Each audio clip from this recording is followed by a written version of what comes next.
नमस्कार, रीवा 24 न्यूज़ में आपका स्वागत है। ताज़ा तरीन खबरों के साथ मैं शैलेंद्र। सबसे पहले प्रमुख खबरें। तीसरे दिन भी शवों की तलाश में टीम ने जारी रखा सर्च ऑपरेशन। 3 लापता शव में से एक मिला। मौत का आंकड़ा पहुंचा 54। पूर्व विधायक ने मुख्यमंत्री पर लगाया घड़ियाली आंसू बहाने का आरोप। एक मच्छर ने करवा दिया उपयंत्री का निलंबन। और समान थाना पुलिस ने की बसों समेत अन्य वाहनों की जांच। खबरें विस्तार से।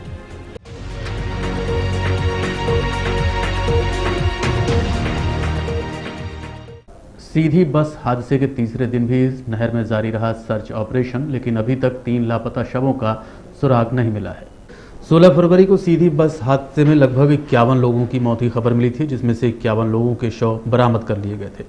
उसके बाद परिजनों द्वारा अवगत कराए जाने के बाद कुल मृतकों की संख्या 54 हो गई थी, जिसमें 3 लोगों के शव अभी भी नहीं मिल पाए हैं, जिनको गोताखोर व रेस्क्यू टीम द्वारा लगातार शवों को ढूंढने का प्रयास किया जा रहा है। आज भी सर्चिंग ऑपरेशन के तहत तीसरे दिन काम जारी रहा। यहां तक कि रेस्क्यू टीम द्वारा 4 किलोमीटर की लंबी टनल में घुसकर शवों को ढूंढने का प्रयास किया गया, लेकिन असफल रहे।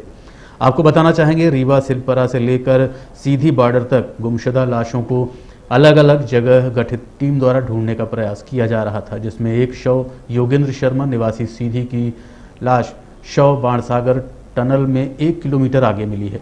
वहीं 2 और मिसिंग शवों को टीम द्वारा ढूंढने का प्रयास किया जा रहा है। इस संबंध में सिटी केबल नेटवर्क रीवा 24 संवाददाता अमित पांडे ने संबंधित अधिकारी व योगेंद्र शर्मा के मृतक के परिजनों से बात की। 16 तारीख से सुबह 9 बजे से लगातार सर्चिंग अभियान चल रहा है। लगभग 51 लोगों की डेड बॉडी बरामद हुई है। अभी 3 लोगों के लापता होने की सूचना है, जिसके तहत हम लोग लगातार सर्चिंग अभियान चला रहे हैं। हमारे रीवा संभाग की चारों जिलों की टीम और उनके अधिकारी इस अभियान में लगे हुए हैं। साथ में एनडीआरएफ की एक टीम भी हमारे सहयोग में पूरी तरह से लगी हुई है।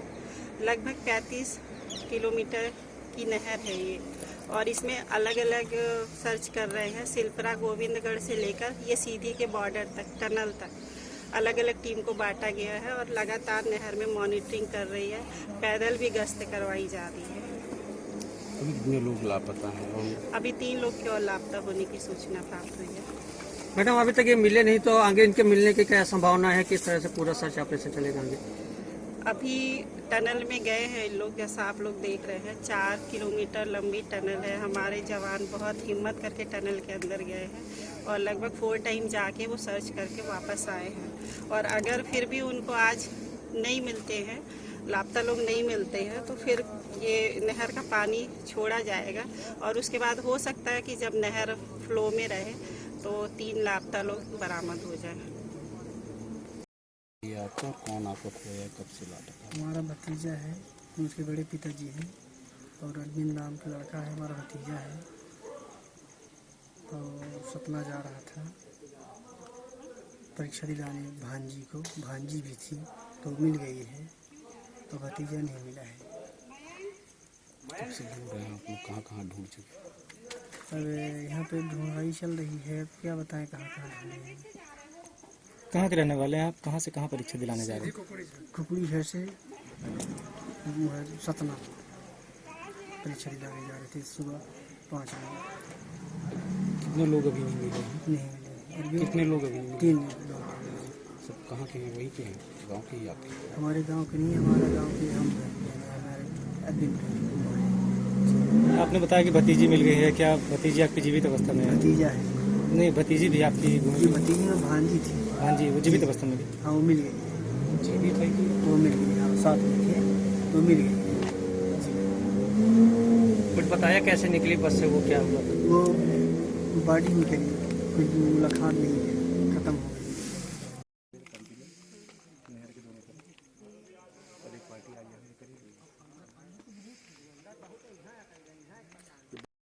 जाएंगे तो बीच में मंदिर है, कुछ निशान जाते बीच में मंदिर पता नहीं होगा। नहीं तो वहीं पड़े रहोगे। 10:30 इसलिए कह रहा था पेट्रोल बहुत खाता है। पूर्व विधायक सुखेंद्र सिंह बन्ना ने सीधी बस हादसे का जिम्मेदार प्रदेश के मुखिया, परिवहन मंत्री व स्थानीय विधायकों को जिम्मेदार ठहराते हुए घड़ियालू आंसू बहाने का आरोप लगाया है। पूर्व विधायक सुखेंद्र सिंह बन्ना ने पत्रकार वार्ता आयोजित कर कहा कि सीधी बस हादसे में आधा सैकड़ा से अधिक की संख्या में लोग असमय काल के गाल में समा गए और प्रदेश के मुख्यमंत्री शिवराज सिंह चौहान घड़ियाली आंसू बहा रहे हैं। घटना की प्रमुख वजह सीमेंट प्लांट से निकलने वाले ओवरलोड बंकर के वजह से दिन भर जाम की स्थिति बनी रहती है। जाम के चलते परीक्षार्थियों को समय से पहुंचाने के लिए शॉर्टकट का रास्ता अपनाया गया था। इस घटनाक्रम को मोड़ने व अपनी नाकामी छुपाने के लिए परिजनों से मिलकर घड़ियाली आंसू बहा रहे हैं। स्थानीय विधायक, परिवहन मंत्री व स्वयं मुख्यमंत्री इस घटना के जिम्मेदार हैं। उन्हें अपने पद से इस्तीफा दे देना चाहिए, लेकिन इस्तीफा देने के बजाय छोटे कर्मचारियों व अधिकारियों के ऊपर कार्रवाई कर रहे हैं। घाटी में जिसमें कुछ लोग दो चार लोग जल गए थे। मैं खुद अस्पताल गया था, उनके हालात देखे थे। उस समय प्रशासन नहीं चेता। उसके पहले जाम लगता था, उस समय प्रशासन नहीं चेता। आवाज जब 52 लोग डूब गए तो आंसू बहाने के लिए घड़ियाली मुख्यमंत्री आए, उनके दो मंत्री आए और ये बता रहे हैं कि उनसे बड़ा संवेदनशील कोई नहीं। यही तो मैं कहना चाहता हूँ कि छोटे कर्मचारियों अधिकारियों पर अपराध लगा देना, उनको सस्पेंड करा देना, ये निदान नहीं है। मैं कहता हूँ कि देश से लेकर के प्रदेश तक आज नरेंद्र मोदी की और शिवराज की सरकार है। पूरे सीधी जिला में सिगरौली तक आप चले जाओ, आप वहां पहुंच नहीं सकते, एक दिन में आप पहुंच नहीं सकते। आज भी उसका जिम्मेदार कौन है? आए दिन घटनाएं घट रही हैं। मेरा ये कहना है कि आज मुख्यमंत्री जी जो कल आए थे, सिर्फ अपने आप को ये बताने के लिए कि मैं अत्यंत संवेदनशील हूँ, लेकिन सबसे बड़े दोषी ये है, अपराध तो सीएम के ऊपर लगना चाहिए। अब ये है कि वो मुखिया है, जो चाहे वो करे। 5-5 लाख रुपए का मुआवजा कहाँ आए हैं? 4 लाख तो वैसे भी किसी एक्सीडेंटल केस में मिलते हैं, तो 5 लाख का मुआवजा दे करके सिर पर हाथ रख करके आंसू पोंछना ये अच्छी बात नहीं। एग्जाम देने सतना जा रहे थे तो क्या ये बसें बंद हो जाएंगी तो लड़के पहुंच पाएंगे? इसमें दोषी कौन है? अगर वो चाहते तो अगर सीधी में अगर ये कैंप होता तो इतनी दूर बच्चों को नहीं जाना पड़ता। तो हमारा ये कहना है कि बसों का परमिट निरस्त करना कोई निदान नहीं। बसों से नहीं जाएंगे, कल ऑटो से 25-25 लोग भर करके जाएंगे, छोटे छोटे वाहनों से भर करके जाएंगे, उससे और घटनाएं घटेंगी। तो हमारा ये कहना कि सिर्फ इसमें प्रशासन दोषी है, उनकी नाकामी है कि वो अच्छी सुविधा नहीं दे पा रहे हैं, न वो रोड बनवा पा रहे हैं, न वो अच्छी बसेस दे पा रहे हैं, न कोई और संसाधन दे पा रहे हैं, न वो परीक्षा केंद्र सही जगहों पर बना पा रहे हैं, न अस्पतालें अच्छी जगह पर बना पाए। इन सब बातों को दबाने के लिए मुख्यमंत्री जी आए और आंसू पोंछे और आंसू खुद बहाए और निकल लिए। और ये तक बताया कि कोई गेस्ट हाउस में गए थे, उनको मच्छर काटे। एक तरफ कहते हैं उनको मच्छर काटे, वो कर्मचारी सस्पेंड किए। अरे भाई 52 लोगों की मौत हुई, 52 बच्चे डूब करके मरे। क्या 52 बच्चों के डूबने से उस पर सीएम के ऊपर अपराध लगना चाहिए, उनके और बड़े अधिकारियों के ऊपर अपराध लगना चाहिए, उस विभाग के मंत्रियों के ऊपर अपराध लगना चाहिए, चाहे पीडब्ल्यूडी हो, चाहे आपके परिवहन विभाग का मंत्री हो। वो नहीं हुआ और छोटे कर्मचारी मिला। हमारा ये कहना है इसमें शासन प्रशासन को बेहतर सुविधा देना चाहिए, वो नहीं दे पा रहा और दोष बढ़ रहा है बसों पर, दोष बढ़ रहा है छोटे कर्मचारियों पर। अपना पाप उस पर छोटे कर्मचारियों पर मर रहे हैं, उनको सस्पेंड करा रहे हैं। यही तो मैं कहना चाहता हूँ। सर, क्या स्थानीय नेता या मंत्री के ऊपर कार्रवाई नहीं होनी चाहिए थी? बिल्कुल होनी चाहिए, जो उस विभाग से जुड़े हुए हैं। हम कहते हैं कि अगर रोड खराब है, आज तक रोड नहीं बन पा रही है, तो रोड का जो मंत्री है उसके ऊपर कार्रवाई होनी चाहिए। एक मच्छर आदमी को हिजड़ा बना देता है, ये गीत आप सबने ज़रूर सुना होगा। लेकिन एक ऐसी ही घटना देखने को आई है कि एक मच्छर ने एक उपयंत्री को निलंबित करवा दिया। सीधी बस हादसे के बाद प्रदेश के मुखिया का सीधी आगमन हुआ था। उस रात्रि मुख्यमंत्री शिवराज सिंह चौहान ने स्थानीय शासकीय रेस्ट हाउस में विश्राम किया था, जहां मच्छरों का आतंक होने के कारण मुख्यमंत्री को रात्रि जागरण करना पड़ा, जिसके चलते संभागायुक्त राजेश जैन ने उपयंत्री सीधी बाबूलाल को इस अव्यवस्था का जिम्मेदार ठहराते हुए निलंबित कर दिया। इसमें एक मच्छर आदमी को हिजड़ा बना देता है वाला गीत याद आता है। एक मच्छर में इतनी ताकत है जो कि लोक निर्माण के उपयंत्री को निलंबित करवा दे। भाजपा शासनकाल में एक मच्छर भी निलंबन करवा सकता है। रीवा पुलिस अधीक्षक के आदेश पर समान पुलिस द्वारा बस स्टैंड में बस समेत अन्य वाहनों पर कार्रवाई करते देखे गए, लेकिन नियमों के जानकारी के अभाव में बसों पर कमियां होने के बाद भी कार्रवाई नहीं कर सके। सीधी बस हादसे के बाद पूरे संभाग में पुलिस व आरटीओ द्वारा वाहनों की सघन जांच की जा रही है। खासकर बसों पर विशेष नज़र है। आरटीओ चेकिंग में तो बसों पर नियम विरुद्ध चलने वालों पर पिछले दिवस ताबड़तोड़ कार्रवाई की गई और राजस्व की वसूली की गई, लेकिन आज रीवा बस स्टैंड पर समान थाना पुलिस द्वारा बसों को चेक करते देखा गया, जिसमें जानकारी का अभाव होने के चलते ओवरलोड सवारी करने वाली बस दस्तावेजों में कमी पाए जाने वालों पर ही पुलिस ने चालानी कार्रवाई की, जबकि कई बसें बस स्टैंड में ऐसी मौजूद थी जिनमें अग्निशमन यंत्र, फास्टैग बॉक्स, इमरजेंसी गेट की कोई सुविधा नहीं थी। उनके ऊपर पुलिस ने जानकारी के अभाव में चालानी कार्रवाई नहीं की। इस संबंध में सिटी केबल नेटवर्क संवाददाता ने थाना प्रभारी समान व विभिन्न रूटों में चलने वाली बसों के चालकों से बात की। उनके द्वारा क्या जानकारी दी गई, आप खुद सुनिए। पुलिस अधीक्षक महोदय के आदेश से आज स्पेशली बसों की चेकिंग, बिना नंबर के 4 व्हीलर की चेकिंग और उन पे कार्रवाई सतत रूप से जारी है और अगले आदेश तक जारी रहेगी। उसी के तारतम्य में आज वाहनों की चेकिंग की जा रही है। जिन वाहनों में ओवरलोड पाया जा रहा है उन पे कार्रवाई की जा रही है और जो बिना नंबर के हैं, अन्य जो कमियां हैं, उन सब पे कार्रवाई की जा रही है। क्या नाम भैया? सच्चलाल पटेल। ये कहाँ से कहाँ जाती है बस? हनुमाना रीवा। हनुमाना रीवा चलती है। आपकी इसमें इसकी पीपीई किट है क्या? फिटिंग वगैरह और सब है। फायर एक्सटिंग्विशर ऑफिस, आग वगैरह लग जाए अगर गाड़ी में बुझाने के लिए रखा है। कहाँ है? वो उधर चालू है क्या उसमें? चालू तो रहा अभी है? कहाँ हो गया? फास्टैग बॉक्स है आपके पास? वही लगा है सामने। फास्टैग बॉक्स और नहीं फास्टैग बॉक्स जानते हो क्या होता है? नहीं मालूम। किसी को चोट लग जाए, मलहम पट्टी उधर तक लगा। अच्छा ये बताइए, आपकी गाड़ी में क्या नाम है आपका? सोनू नागर। ये कहाँ से कहाँ जाती है बस? ये मैहर से रीवा जाती है। कंडम हालत में है बस, आपको कैसे परमिट मिले? परमिट है इस बस को? परमिट भी है। कब से कब तक का है? कब से कब तक का है? अभी यही महीने को तो अभी परमिट है। अभी 1 महीने के बाद खत्म? नहीं, परमिट तो है अभी इसका। इंश्योरेंस वगैरह सब पूरा कागज ओके है इसका। बताइए फास्टैग बॉक्स है क्या? फास्टैग बॉक्स लग गया गाड़ी में? जी वो लगा। गाड़ी में अगर आग लग जाए, कुछ वो हो जाए तो उसको बुझाने के लिए फायर सिस्टम है। कुछ फायर सिस्टम नहीं है। ये है ये है। एक्सपायर है। कौन सा है? वही वाला। उठाओ उसको, निकालो।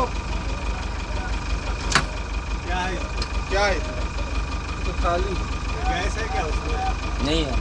नहीं, खाली रहता है। रीवा से 4 जी। गाड़ी में फायर सिस्टम है क्या आपके? हाँ है, रखा है, बन गया है, अभी चालू नहीं है, पैसा ज़्यादा कट रहा है। उसको मैसेज आ जाएगा मालिक के पास तो सही हो जाएगा। गाड़ी में क्या 3 गेट हैं बस में आपके? हाँ 3 गेट है ना। 4 गेट। हाँ है ना। देखते रहिए रीवा 24 न्यूज। मिलते हैं छोटे से ब्रेक के बाद। श्री राजकुमार मिश्रा जी वृंदावन धाम संगीतमय श्रीमद् भागवत महापुराण की कथा करवाने के लिए संपर्क करें मोबाइल नंबर 7898928693 पर। भगवान है तोतली भाषा में मैया से कहते मैया जो नहीं ब्याह कराए तोरी गैया नहीं चराओ, जो नहीं ब्याह कराए तोरी गैया नहीं चराओ, जो नहीं ब्याह कराए तोरी गैया नहीं चराओ, जो नहीं ब्याह कराए तोरी गैया नहीं चराओ। आज के बाद मोरी मैया तोरी देहरी पे नाया, आज के बाद मोरी मैया तोरी देहरी पे नाया।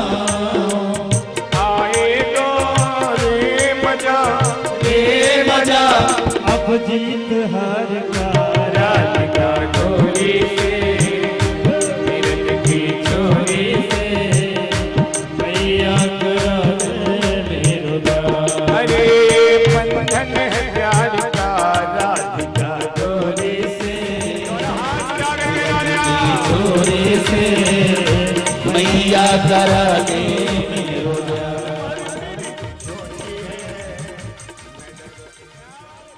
श्री राजकुमार मिश्रा जी वृंदावन धाम संगीतमय श्रीमद् भागवत महापुराण की कथा करवाने के लिए संपर्क करें मोबाइल नंबर 7898928693 पर। राजस्व माइनिंग व पुलिस की मौजूदगी में जिला मुख्यालय से 10 किलोमीटर की दूरी पर किए गए अवैध अतिक्रमण को हटाया गया। रीवा जिला मुख्यालय से लगभग 10 किलोमीटर दूर गांव कौआठार में मध्य प्रदेश शासन की 2.30 हेक्टेयर जमीन पर दबंगों द्वारा कब्जा किया गया है। उक्त जमीन की लीज राजेश चतुर्वेदी व्यक्ति के नाम से सेंशन है, परंतु कब्जा नहीं था। फरियादी की शिकायत पर भारी पुलिस बल के साथ प्रशासनिक अमला मौके पर पहुंचा। उक्त भूमि को अतिक्रमण मुक्त कराकर आवेदक के सुपुर्द किया गया है। इस मामले को लेकर संबंधित अधिकारी से संवाददाता अमित पांडे ने बात की। उनके द्वारा क्या जानकारी दी गई, आप खुद सुनिए।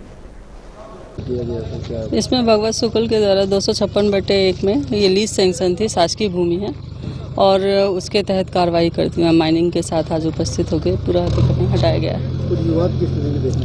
विवाद की स्थिति तो अतिक्रमण हटाने में हमेशा होती है, कभी ऐसा नहीं होता कि शांति से हो जाए, बट ठीक है, फिर भी काफ़ी शांति से संपन्न हो गया। 256/1 में ये कब्जा था। रकबा कितना है? 2.030 हेक्टेयर। जो 2.030 हेक्टेयर के आसपास था। ये काफ़ी बड़ा एरिया था, काफ़ी दिनों से विवादित चल रहा था, लगभग पिछले 2 सालों से कंटिन्यू था, तो आज इसको हटाया गया। इसी के साथ साथ आज बैजनाथ में भी 3 बहुत ही महत्वपूर्ण अतिक्रमण हटाए गए हैं। समुदाय हाँ लीज सेंक्शन है, लीज सेंक्शन है, मध्य प्रदेश शासन की भूमि है जिस पर लीज राजेश्वरी चतुर्वेदी को मिला हुआ है, उसी के आवेदन पत्र पर ये सारी कार्रवाई हुई।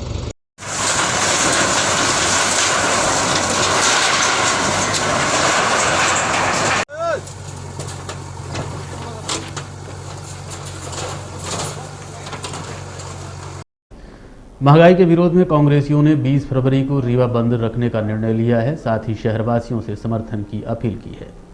भाजपा सरकार में लगातार पेट्रोल, डीजल व रसोई गैसों में वृद्धि के कारण आम जनता का जनजीवन यापन करना मुश्किल हो रहा है, जिसके विरोध में प्रदेश व्यापी आह्वान पर कांग्रेसियों ने शहर को 20 फरवरी को आधे दिन तक बंद रखने का निर्णय लिया है।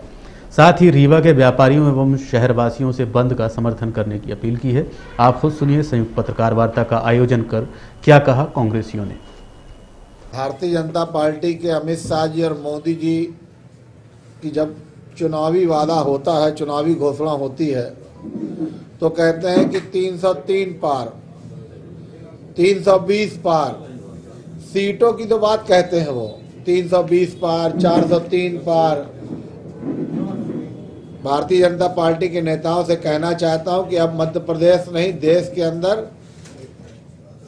पेट्रोल 100 पार। इसका जिम्मेदार कौन है? आपने तो 320 सीटें, 340 सीटों का दावा लगातार आप सब करते हो। सत्ता की कुर्सी आपको जरूरी है, सीटें आपको जरूरी है, लेकिन इस देश की आवाम को महंगाई से निजात कौन दिलाएगा? आपने 2014 के भाषण में कहा था कि हमारी सरकार आएगी तो रामदेव बाबा और मोदी जी मिलके पेट्रोल के दाम 35 रुपए कर देंगे।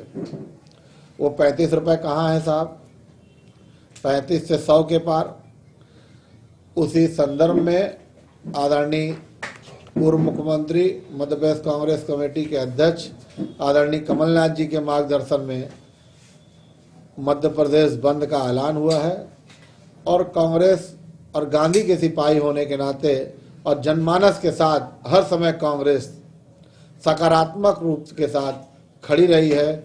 चाहे देश के अंदर जब भी, चाहे आज़ादी की बात आई हो, चाहे देश के अंदर आरक्षण की बात आई हो, चाहे देश के अंदर आपातकाल आया हो, जब जब देश के अंदर व्यवस्थाएं बिगड़ी है तो कांग्रेस और कांग्रेस के सिपाही गांधी जी के सपनों को साकार करते हुए खड़े हुए हैं। उसी के संदर्भ में कल रीवा बंद का ऐलान है। आप सब साथियों से, मीडिया के भाइयों से उसमें सहयोग चाहता हूं। हमारे बीच आदरणीय ग्रामीण के अध्यक्ष त्रिवेंद्र शुक्ला भगत जी हैं, ब्रजेश पांडे जी हैं, कार्यकारी अध्यक्ष आदरणीय रमाशंकर पटेल जी हैं। सभी अपनी बातें रखेंगे। आदरणीय भगत चाचा। जिस तरह से डीजल, पेट्रोल और गैस की महंगाई बढ़ी, 2013 के बाद 2014 से कैलकुलेट करिए, 100 के पार पेट्रोल चला गया, 90 के पार डीजल चला गया।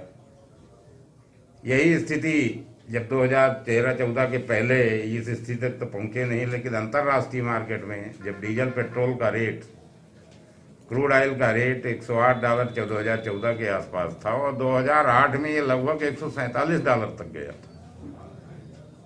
मनमोहन सिंह जी की सरकार थी, उनने कितने बढ़िया ढंग से इस देश को चलाया कि 50-60 रुपए के भीतर ही डीजल पेट्रोल का रेट सिमटा रहा।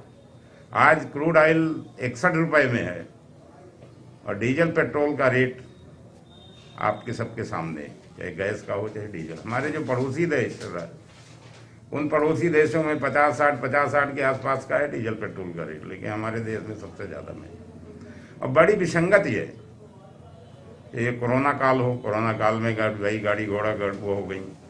2014 के पहले की स्थिति थी कि एक्साइज ड्यूटी डीजल में 3 रुपए लगती थी, आज एक्साइज ड्यूटी 33 रुपए चली गई। उसी डीजल में 33 रुपए एक्साइज ड्यूटी सरकार ले रही। मतलब डीजल पेट्रोल भर के उसमें जिस जनता ने इस सरकार को चुना कि चलिए आगे आराम मिलेगा, चाहे इनके जितने भी जुमले वादे रहे हों उनको सबको कहने की आज जरूरत नहीं, आप सब लोग उस पर जीते। वही सरकार आज इस देश की जनता के खून चूस रही, उनके जेबा में डाका डाल रही है, उन्हीं से रोज वसूली कर रही है। इनको आ भी नहीं आ रही। भगवान जाने किस तरह की स्थिति है, किस तरह की ये सरकार है, कितनी संवेदनशीलता है इनमें कि माने लगातार रोज रेट बढ़ रहे हैं, ये आज नहीं बोल रहे हैं। कल आप सबने पढ़ा पेपर में भी, कल परसों मोदी जी बोल रहे थे कि ये कांग्रेस के कारण है। बताइए देश का प्रधानमंत्री इस तरह की स्थिति में बोल रहा, कांग्रेस के कारण है कि भाई आज हमें भी आयात 85% हो रहा है। एक चीज आई है सामने, ONGC जो है हमारी नेचुरल गैस, जो माने ये ऊर्जा को ढूंढती, जितना बजट मनमोहन सिंह के टाइम में था ये पेट्रोलियम प्रोडक्ट ढूंढने के लिए, उसका आधा कर दिया इनने, मोदी जी ने। और कहते हैं ये कांग्रेस का दोष है। भाई उसके बारे में तो और बजट बढ़ाना चाहिए। अगर 11,000 करोड़ था, 12,000 करोड़ था ONGC का बजट, तो बढ़ा को आपको 22,000 करना चाहिए कि अपने देश में ढूंढे कि भाई इस तरह की स्थिति ना आए। लेकिन उसका बजट आप आधा कर रहे हो, ऊपर से कर रहे हो। और फिर आप गई अंतर्राष्ट्रीय मार्केट में डीजल पेट्रोल का रेट बढ़े, तब तो बात समझ में आती है। रेट बढ़ नहीं रहा, आप रोज रेट बढ़ा रहे हैं। और ये स्थिति आ रही है कि मतलब कुछ दिन बाद ये स्थिति आ जाएगी।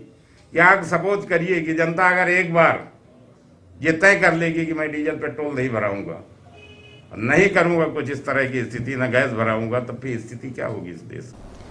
देखते रहिए रीवा 24 न्यूज। मिलते हैं छोटे से ब्रेक के बाद। हड्डी जोड़ एवं रीढ़ रोग तथा स्त्री रोग एवं प्रसूति रोग का इलाज एक ही छत के नीचे।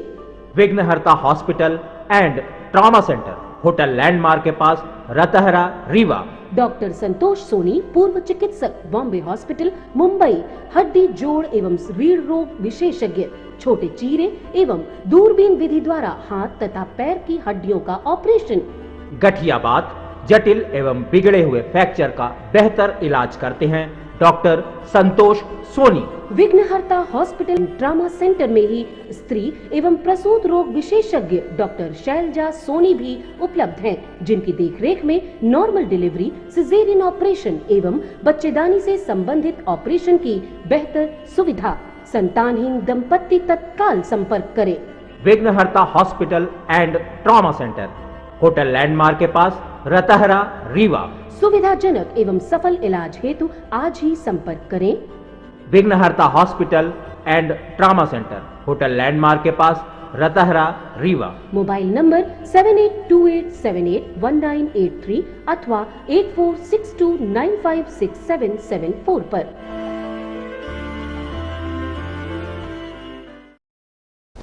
उत्पादन की राशि के लिए विगत 2 वर्ष से भटक रहा पीड़ित 2 बार आदेश होने के बाद भी नहीं मिली पीड़ित को उसकी रकम।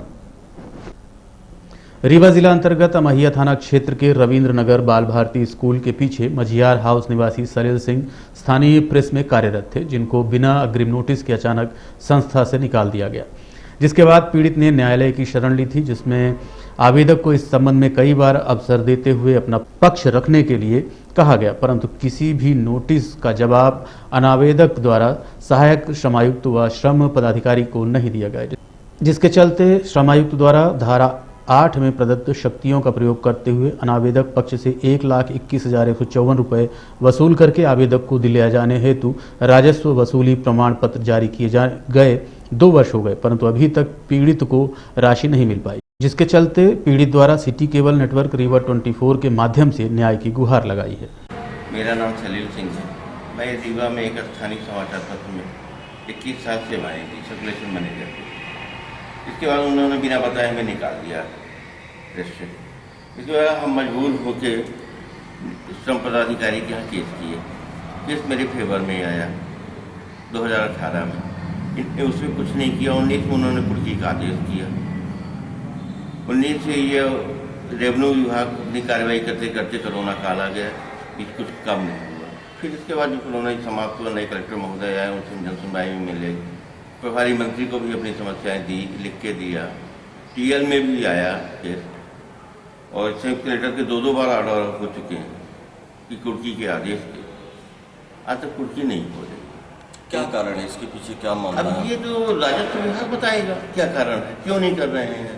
वो पैसे से मैनेज हैं या किसी पॉलिटिकल दबाव में है या क्या है, ये भगवान जाने क्या है। ऐसे नहीं है। मीडिया के माध्यम से क्या अपील करना चाहेंगे आप? मीडिया के माध्यम से ये कि हमें ये हमारा पैसा जो है दिलवाया जाए। मैं आज की तारीख में बेरोजगार, मैं आर्थिक, मानसिक, शारीरिक हर तरह से परेशान हो चुका हूँ। शायद 3 साल मैंने केस लड़ा, 3 साल बाद 18 में फैसला आया, 19 में कुर्की का आदेश है, आज 21 हो गया 2021।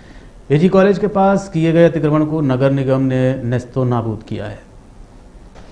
जैसा कि आपको विदित है कि रीवा कलेक्टर इलैया राजा टी एवं निगमायुक्त मृणाल मीणा के निर्देशन में अवैध अतिक्रमण को नेस्तो नाबूद करने की कार्रवाई जारी है। इसी कड़ी में एजी कॉलेज के पास आज नगर निगम अमला अपने दल के साथ पहुंचा और अवैध रूप से किए गए अतिक्रमण को नेस्तो नाबूद कर दिया।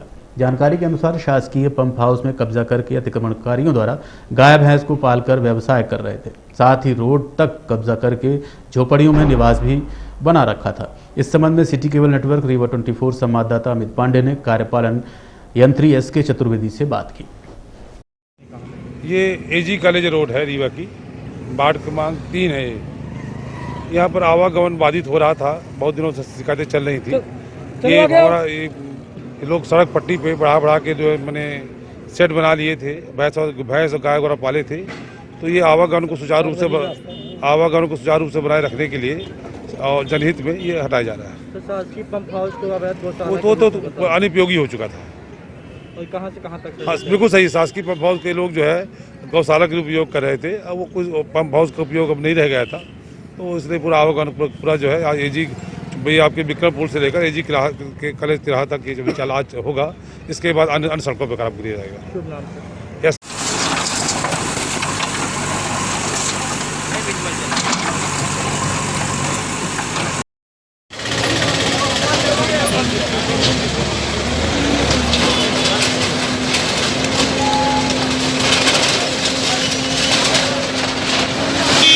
और अब चलने से पहले प्रमुख खबर एक बार फिर।